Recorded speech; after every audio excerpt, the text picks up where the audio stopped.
Oke, selamat siang. Ketemu lagi dengan saya Francisca. Kali ini di mata kuliah Audit Sistem Informasi, kita kali ini masuk ke pertemuan yang kelima. Saya buka dulu slide-nya. Nah, jadi di pertemuan 5 ini kita akan membahas tentang berbagai framework atau kerangka kerja dari tata kelola TI. Jadi ada beberapa kerangka kerja yang biasa digunakan orang untuk mengelola atau mengatur tata kelola di perusahaannya ya. Jadi ini ada beberapa yang kita bahas. Yang pertama ada COVID. Ya, ini kalau nggak salah di kelas ini ada satu peserta yang waktu itu saya uji proposalnya, dia mau penelitian skripsi tentang COVID. Jadi kita juga akan mempelajari itu. Cuman saya belum bisa memastikan COVID berapa yang akan kita bahas di pertemuan selanjutnya. Kalau ini kan hanya pengantar di pertemuan ini. Kalau tahun lalu dari dosen pengajar pengajar audit SI masih menggunakan COVID 5. Tetapi sejak tahun 2019 kan sejak tahun 2018 sudah muncul COVID 2019.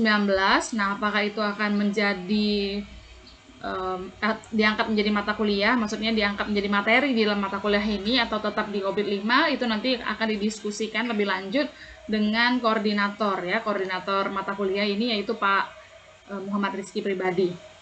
Nah, jadi selain COVID ada juga framework lain, yaitu ada namanya IT Infrastructure Library, ada juga ISO 17799, ISO 27000, kemudian ada ISO atau IEC 38500, atau kalau SNI-nya bernomor SNI ISO IEC 38500 2016 yang terbaru 2016, kemudian ada Australian Standard 8015.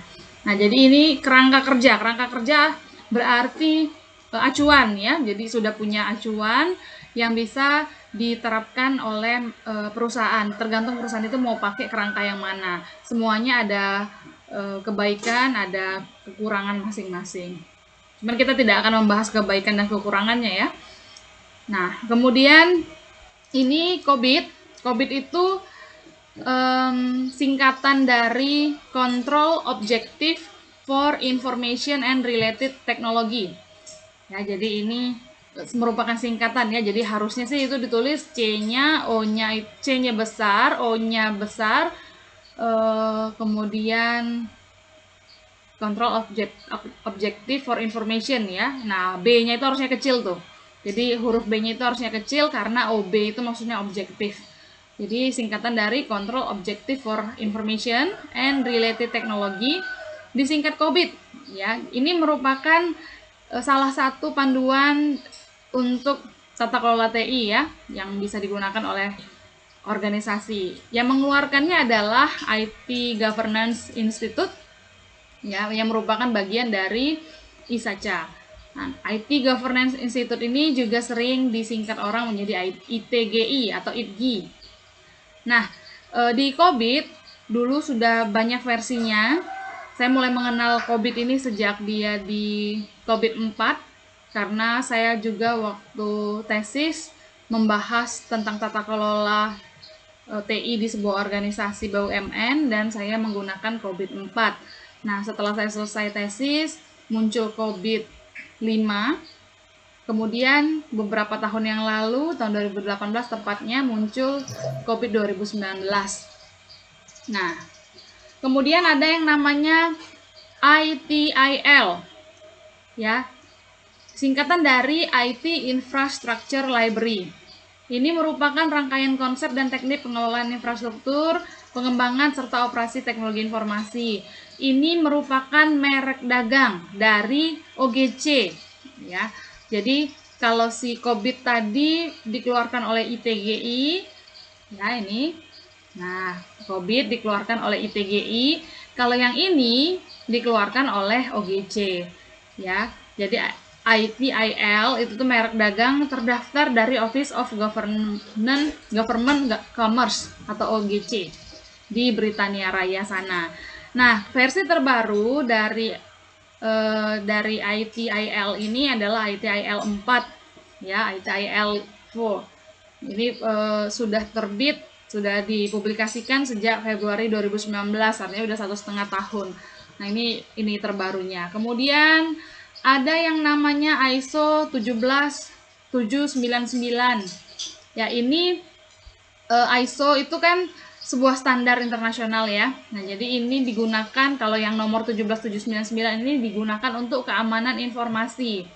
Ya, yang diadopsi oleh ISO, International Organization for Standardization. Jadi ini adalah sebuah organisasi standarisasi internasional ya, si ISO ini. Nah, si ISO ini bukan cuman ISO 17799, ada juga ISO 27001, ada ISO 9001, ada ISO-ISO yang lain. Nah, jadi banyak yang standar yang mereka buat. Salah satunya kalau yang berhubungan dengan TI, salah satunya atau salah duanya adalah yang ini, ISO 17799 dan 27000. Ada juga yang 27001, ya mirip-mirip tapi beda kerangkanya. Nah, secara resmi ISO 17799 ini dikenal sebagai ISO atau IEC 17799 ya. Ini digunakan untuk memandu organisasi untuk membuat sistem keamanan di dalam organisasinya. Jadi ini adalah kerangka acuan yang dapat digunakan oleh pekerja TI yang berhubungan dengan sistem keamanan, ya, sistem keamanan TI tentunya ya. Nah, kemudian sebagai hasil dari revisi tahun 2005 dikeluarkanlah ISO 17799 ini. Ya, jadi dulu namanya apa nih? ISO 17799, kemudian berganti menjadi ISO IEC 17799. Oh maaf ya, kebalik saya ya. Nah, jadi dulu namanya ISO IEC 17799 2005, nah sekarang dikenal sebagai ISO 17799 saja. Nah, kemudian pada tahun 2007 ISO dan IEC mengubah nomornya menjadi ISO IEC 27002. Ya, jadi diganti lagi namanya menjadi 27002. Jadi ada yang 27000, ada 27001, ada 27002, itu semuanya membahas tentang TI. Kemudian, nah ini ISO 27001 ini menggambarkan tentang keamanan juga, tetapi lebih kepada keamanan informasinya.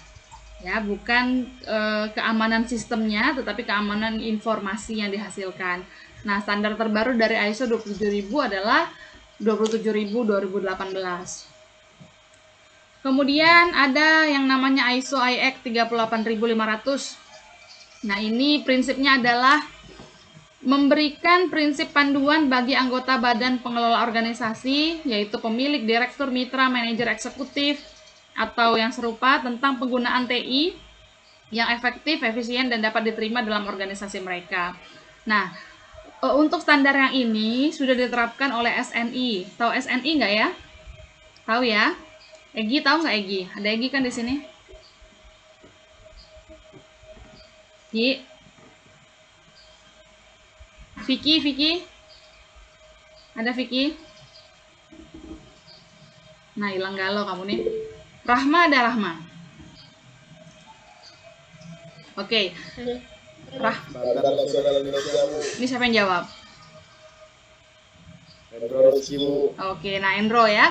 Nah, jadi versi SNI-nya, jadi ini SNI mengadopsi standarnya ISO ini, dinomorilah menjadi SNI ISO IEC 38500 seri terbarunya, yaitu yang tahun 2016. Nah, jadi si SNI bukan membuat kerangka sendiri ya, tetapi dia menerapkan ISO dan membuat penomoran sendiri. Jadi sama saja kerangkanya, tetapi yang mengeluarkannya yang berbeda. Ya, kalau SNI berarti yang mengeluarkannya kan skalanya nasional ya. Kalau ISO berarti kan skalanya internasional. Jadi beda perusahaan yang mengeluarkan, tapi ya standarnya ya melingkupi hal yang sama. Kemudian ada yang namanya Australian Standard. Ini memberikan kerangka prinsip bagi direksi untuk digunakan saat mengevaluasi, mengarahkan, dan memantau portofolio teknologi informasi dan komunikasi di organisasi mereka.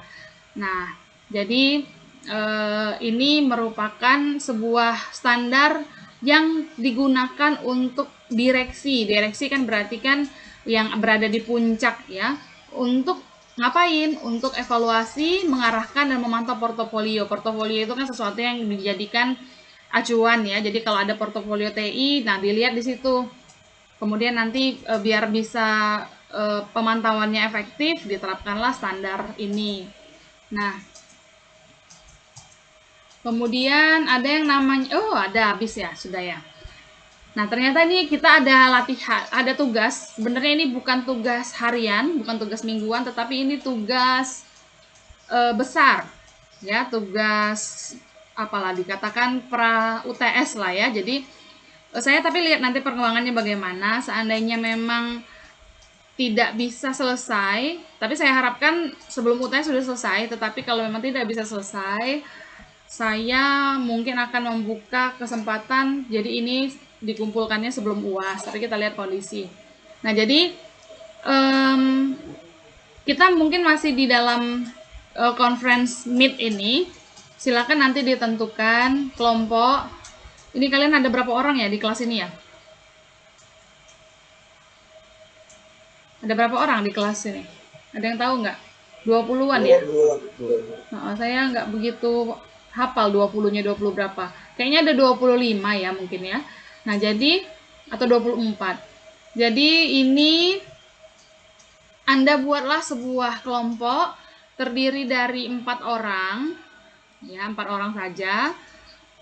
Kemudian yang dilakukan adalah mengulas mengenai satu kerangka kerja yang sudah dikasih tahu tadi di depan atau yang lain boleh ya. Jadi pilihlah salah satu kerangka kerja tata kelola TI yang terdiri dari yang pertama ada latar belakang dari kerangka kerja itu, kemudian ada tujuan dari kerangka kerja itu, ada sejarahnya ya. Kemudian siapa yang menerbitkan? Nah, kalau tadi kan ada yang menerbitkannya ada ITGI, kemudian ada juga yang menerbitkannya apa yang tadi Britania Raya itu ya, satu perusahaan itu. Kemudian ada juga yang menerbitkannya mungkin SNI ya, Standar Nasional Indonesia, menerbitkannya badan itu. Kemudian mungkin juga yang menerbitkannya ISO gitu ya. Nah, siapa yang menerbitin? Kemudian bagaimana prinsip-prinsip dari kerangka kerja yang kamu ulas, kemudian standar-standar apa saja yang ada di situ, dan beberapa hal lain yang dirasa penting. Ya. Nah, jadi ini dikumpulkan dalam file presentasi saja, tidak perlu ada makalahnya. Karena kalau saya meminta Anda mengumpul makalah, saya khawatir Anda copy paste dari internet dan tidak ada apapun yang kalian dapat. Jadi saya tidak meminta makalah, tetapi saya meminta file presentasi ya, yang dikumpulkan di SPON oleh perwakilan anggota kelompok saja. Kita sebentar lagi akan buat kelompok itu sehingga saya bisa masukkan di SPON. Ya, nah kemudian file yang dikumpulkan itu terdiri dari minimal 15 halaman. Nah, ada pertanyaan nggak terkait dengan tugas besar? Ada? Kalau tidak ada, kita tetap ada di Vicon, tapi saya mematikan rekaman ini. Ya, jadi kita masih Vicon. Saya mau mengakhiri ini sebentar ya. Jadi kita ketemu lagi tetap di Vicon beberapa menit lagi. Selamat siang.